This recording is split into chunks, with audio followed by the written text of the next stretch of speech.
Insignificant Events in the Life of a Cactus, Chapter 29. I opened the front door to let Connor in. He trudged into the apartment. His shoulders slumped. He looked so depressed, I thought he might burst into tears. Was everything okay? I asked him. He shrugged, and I couldn't tell if it was a tic or if he was deliberately being evasive. He leaned against the wall, not looking at me, and let out a bark. My parents are taking a big piece of fence out of the rodeo arena so the food trucks can get through. I've been working on that stupid report for language arts. He stared at the kitchen floor. Hey, guess the name of the band we got to play for the festival, I said, hoping he'd snap out of whatever funk he was in. He shrugged again. The Flapjackaroos, I laughed. They normally do gigs for Waffle Houses and stuff. But I guess the country western breakfast entertainment business isn't booming, so we got them to do the festival. Cheap, too. He still didn't look at me. Is everything okay with your mom? I asked. He finally spoke. Yeah. Did something happen at school? He didn't answer me, just barely shook his head. Hoping I could cheer him up, I said, Hey, I have a surprise for you. He followed me into the living room. I sat on the edge of a small couch, my guitar at my feet. Sit down. I motioned with my head for him to sit beside me. He dropped his backpack on the floor and flopped down on the couch with a big, dramatic sigh. I plucked at the strings with my toes for a second and adjusted one of them. I took a deep breath, willed my pounding heart to slow down, and began to play. I had practiced Moon River every day for the last month, but I still managed to hit a wrong note here and there. It sounded okay, though, and Connor was completely quiet as I played. Completely quiet. When I finished, I looked at him. You didn't tick the whole time I was playing, I said almost in a whisper, like if I spoke any louder, it would shatter the fragile quiet, and Connor would unload all of the ticks he had bottled up while I played. I had thought he would be so happy I had finally played for him after all the times he had asked me, but I saw he had tears in his eyes. Maybe you could bring the guitar to school and follow me around playing music everywhere I go. A single tear escaped and ran down his cheek. Then I could stop being a freak. In my whole life, I had seldom felt like I was missing out on anything by not having arms. Some of the only times I had ever wished for them were during those fleeting moments of frustration when my shirt got caught around my neck or some insensitive person tossed something at me without thinking, only to have it bounce off my chest or head. But at this moment, as I watched the tears slide down Connor's cheek, I felt the true loss of not having arms, because I couldn't reach over and wipe it away, and I wasn't about to do that with my foot. What's wrong? I asked. Connor shook his head. I could never do anything like that, he whispered. Sure you can. You can play the guitar. I'll teach you. No, he wiped at his cheek. That's not what I meant. Avon, you don't understand. It's like it doesn't even matter that you don't have arms. You still play the guitar and go to museums and restaurants and do all kinds of stuff.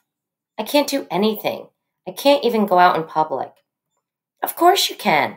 Look at all you've done lately, going to the meetings and the movies and coming here all the time. You can even come to the festival. You can do anything. No, I can't, Connor snapped, jumping up from the couch. I won't ever be able to do anything with my life. I won't ever be an actor or a politician or a teacher or anything like that. Geez, I can't even go to the movies without renting out the whole theater. My mouth hung open in disbelief. Why would you want to be a politician? My great-grandma would have been appalled. I could just see her raising her wrinkled fist in the air and warning Connor about the coming revolution. Connor gazed back at me, so much sadness in his eyes. You want to know why I was so upset when I got here? I nodded. Yes. His ticking was getting bad again. He shrugged his shoulders manically as he spoke.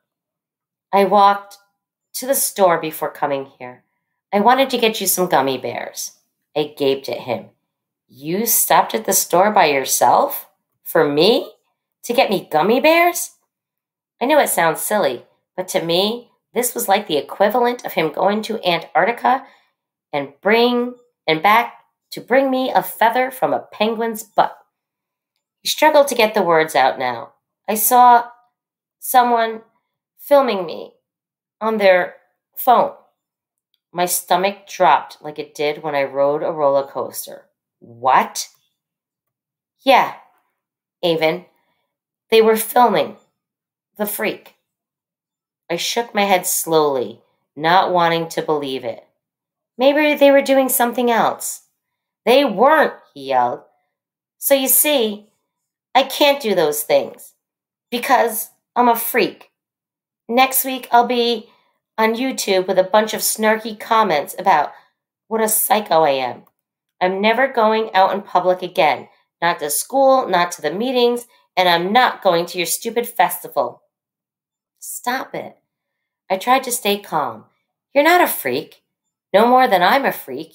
You can do anything you want. Go ahead and become a politician if that's what you want. What's stopping you? This, he cried as his ticking continued unabated. I shook my head. No, you're just upset because of some jerk with a cell phone. You could do anything, Connor. And you're unrealistic to say I can do anything I want. I know your parents have led you to believe you can do whatever you want, but it's not true. You can't be a basketball player or a surgeon or an astronaut. I glared at him. Why couldn't I be an astronaut? Because I'm a girl? Because you have no arms, Avon. He shouted at me in exasperation like he was revealing some shocking secret I didn't already know. I gritted my teeth. Don't tell me what I can or cannot do, Connor. Oh, really? What's that supposed to mean? How come you won't play your guitar at the festival? How come you won't eat in the cafeteria? I choose not to play the guitar or eat in front of people. It's not because I can't. I don't believe you. I glared at him. We're supposed to encourage each other, Connor. That's what friends do. I'm sorry some disgusting person was filming you at the store, but you have no right to tell me what I can't do because of your disability, he finished for me. Because you're disabled, even, like me. I stood up to face him. I don't know why I let what Connor said infuriate me so badly. I hadn't been called disabled before, or I had been called disabled before.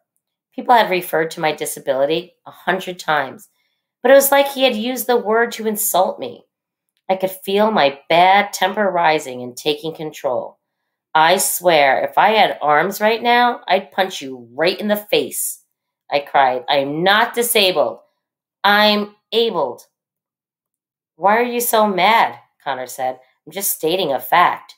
I'm disabled. You're disabled. Everyone at that stupid support group is disabled. I'm just telling it like it is. Well, go tell it somewhere else and don't come back, I yelled at him. Fine.